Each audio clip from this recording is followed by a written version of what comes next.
Good morning.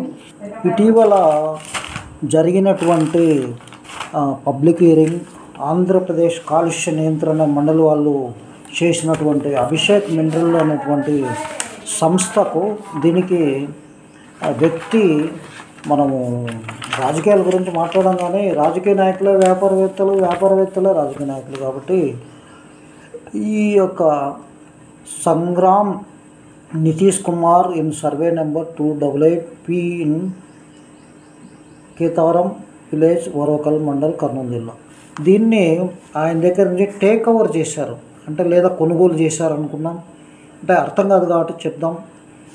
ప్రజలకు వాళ్ళు ఏమడిగారంటే గతంలో ఇచ్చినటువంటి హామీలు మాకు చెట్లు నాటలేదు, దుమ్ము ధూళి వచ్చింది, ఈ ఫ్యాక్టరీ వద్దు, ఈ మైన్ వద్దు, ఓకే ఈ యొక్క మైన్ వద్దు అని చెప్పి చెప్పడం జరిగింది.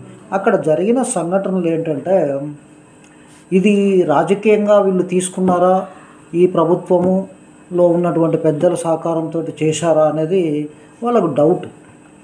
అదేవిధంగా మా యొక్క రాయలసీమ మేధావులు అనంతపురం వాళ్ళు ఇక్కడ చెట్లు నాటడానికి రాళ్ళు ఉన్నాయి, చేయనీకి వీలు కాదు అని చెప్పడం జరిగింది. అయ్యా మేధావులారా, సైంటిస్టులు, తర్వాత ఇంకా నేను వేరే మాటలు అనగానే మీకు మిడిమిడి జ్ఞానంతో చెప్తున్నారు. రాళ్ళు ఉంటే రాళ్ళను తీసి మట్టి పోసి చెట్లు పెంచవచ్చు.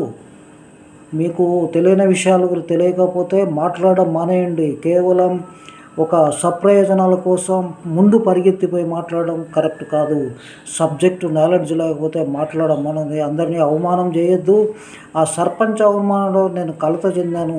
సర్పంచ్ అన్న మాటలకు ఆయనే కాదు కొవ్వూరు కానీ ఇంకా కొన్ని ప్లేసుల్లో చెప్పినటువంటి విషయాలను మీరు దృష్టిలో పెట్టుకోండి.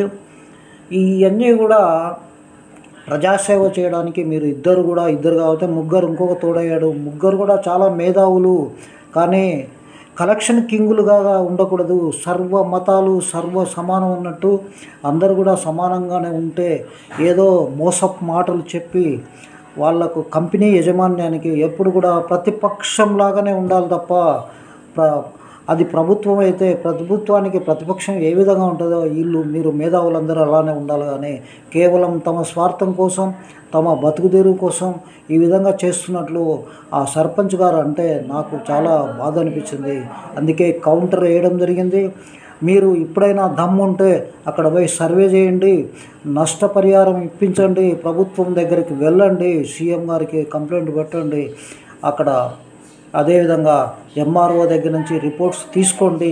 నేనేం చేయబోయేది కూడా చెప్తున్నాను. నేను సర్వే చేస్తాను నా సొంత డబ్బులతోటి. అదేవిధంగా రైతుల యొక్క లిస్టు తీసుకుంటాం ఎంతమంది నష్టపోయారని. అదేవిధంగా దాని మీద మేము మానవ హక్కుల కమిషన్ ఆంధ్రప్రదేశ్ వాళ్లకు లెటర్ రాస్తాం, కేసు ఫైల్ చేస్తాం. అది కూడా కాకపోతే ఎన్జిటి వాళ్ళకు కూడా మేము కంప్లైంట్ చేస్తాం. ఎందుకంటే సమాజ సేవకులని చెప్పుకొని ముసుగులో ఏం జరుగుతున్నది మీ అందరికీ తెలుసు. మేధావులారా, మేధావితనం అనేటువంటిది ప్రజలకు సేవ చేసడంలో పోటీపడాలి. మీరు సేవ చేయడంలో కాదు పోటీపడేది, మాట్లాడాలని పరిగెత్తడం తప్ప మిడిమిడి జ్ఞానంతో. మా కడపలో చెప్పడం జరిగింది. ఒక ఆయన ఫార్మా కంపెనీకి డిఎంఎఫ్ ఫండ్ అన్నాడు. నేను చెప్పాను డిఎంఎఫ్ అంటే మీనింగ్ తెలియని వాళ్ళు, సిఎస్ఆర్ అంటే తెలియని వాళ్ళు మిడిమిడి జ్ఞానంతో అందరు కూడా పరిగెత్తుకుంటూ పోయి మాట్లాడతాడు. ఆ యొక్క మహానుభావుడు మన కిషోర్ రెడ్డి గారు ఏఈగా అన్నప్పటి నుంచి తెలుసు. ఆయన నన్ను మాట్లాడొద్దు అంటాడు.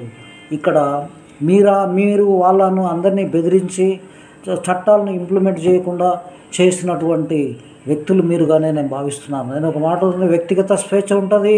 అదేవిధంగా ప్రతి మినిట్ వరకు మాట్లాడే ప్రతి వారికి సాయంత్రం కాదు 2 రోజులైనా కంటిన్యూషన్ చేపించాల్సిన ధర్మం ఎంఓఎస్సీ గైడ్లైన్ అమలు చేయవలసిన బాధ్యత కిషోర్ రెడ్డి గారికి ఉంటుంది. కిషోర్ రెడ్డి గారు చెప్పేటువంటిది కరెక్ట్ కాదు. ఎందుకంటే నువ్వు మాట్లాడద్దు, ఈయన మాట్లాడాలి, ఈయనని అంటే మీరు వాళ్ళకు భయపడి ఆ విధంగా చేస్తున్నట్టే నేను భావిస్తున్నాను. ఎందుకంటే ప్రతి